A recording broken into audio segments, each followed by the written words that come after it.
Salam jumpa untuk kita semua. Semoga kita berbahagia hari ini. Saudara-saudara terkasih, pada saat ini saya akan membagikan permenungan saya mengenai Injil Lukas 12 ayat 13 sampai 21. Injil ini merupakan salah satu tema dalam menyambut bulan Kitab Suci Nasional tahun ini, khususnya di Keuskupan Agung Medan. Injil ini merupakan salah satu tema dalam menyambut PKSN ini. Dalam Injil Lukas 12 ayat 13 sampai 21 merupakan sebuah kisah mengenai orang kaya yang miskin. Tentu kita akan bertanya-tanya di dalam hati kita masing-masing, apa maksud kisah tersebut?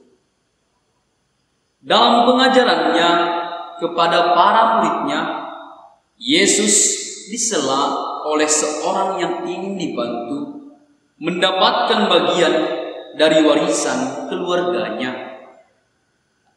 Kecuali sikap yang kasar, interupsi ini menandakan tidak adanya kepekaan terhadap hal yang baru yang dikatakan Yesus mengenai hal-hal yang baru saja dikatakannya, yang sangat hakiki dan penting untuk dilaksanakan para muridnya.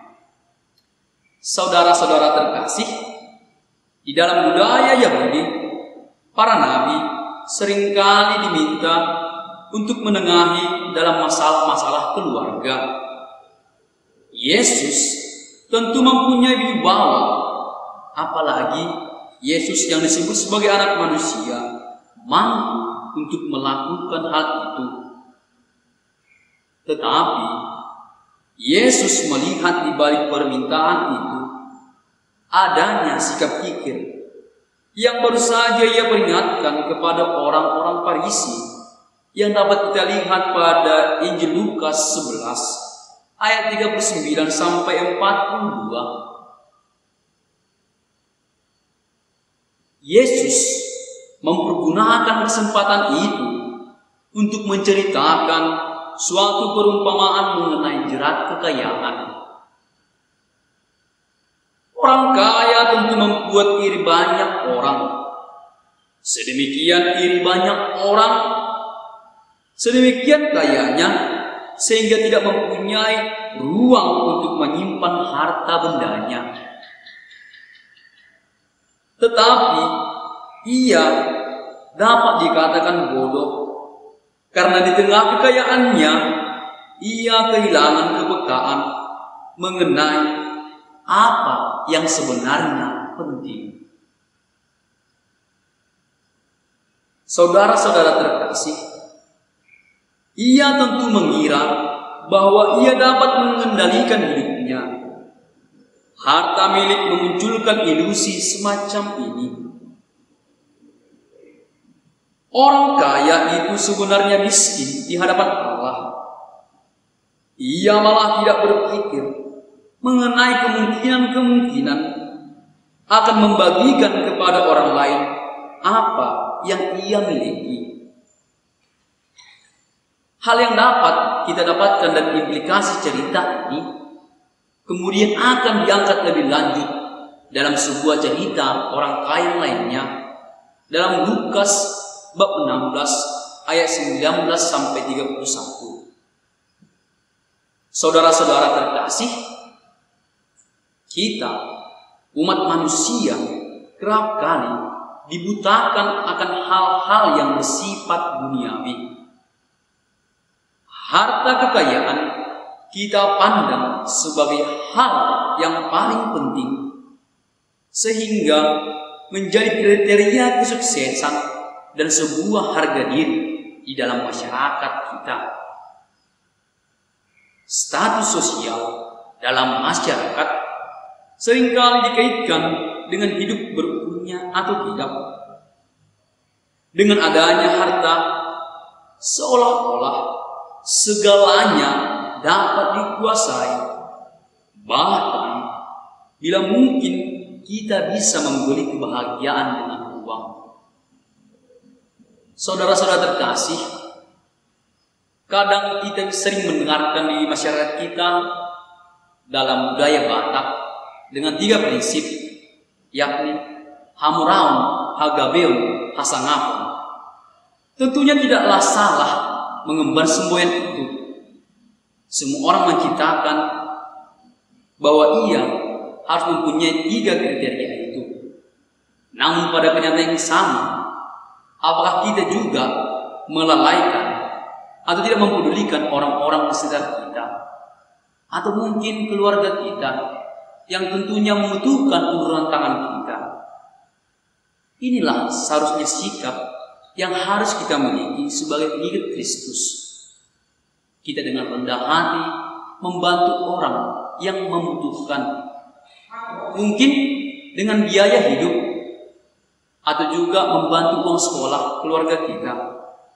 Tentunya ketika kita mempunyai status sosial, uang atau kekayaan, hendaknya kita membagikannya kepada orang lain. Saudara-saudara terkasih, Yesus mengajarkan kita menjadi bijak berhadapan dengan harta dan hal-hal duniawi. Yesus mengawaskan kita umat manusia tidak terlena oleh kesenangan dan kelekatan terhadap segala hal-hal yang fana. Dalam dunia modern ini, kita menjumpai dengan semboyan konsumerisme dan hal-hal duniawi lainnya. Kita sering melihat bahwa banyak ikon-ikon produk yang tentunya membutakan mata kita.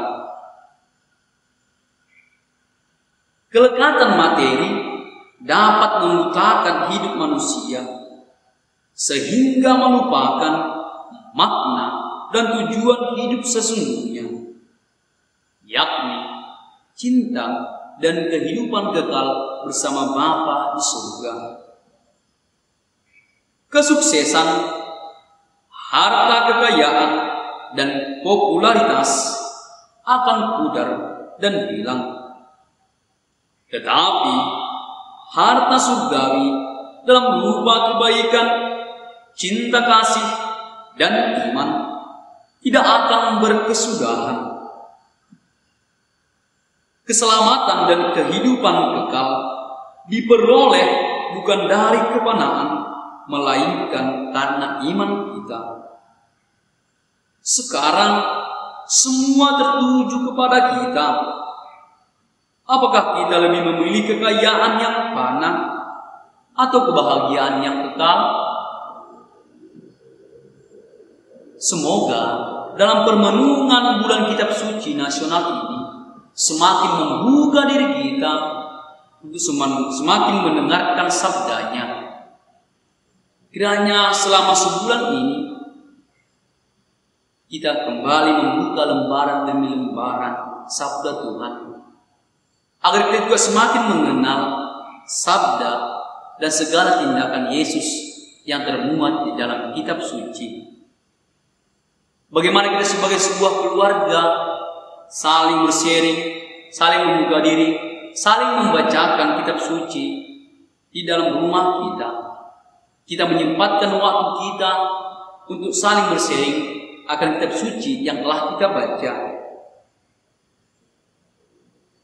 Semoga dengan permenungan ini dan Injil yang kita dengarkan hari ini, kiranya berdampak dan menunjukkan diri sebagai pengikut Kristus yang sejati.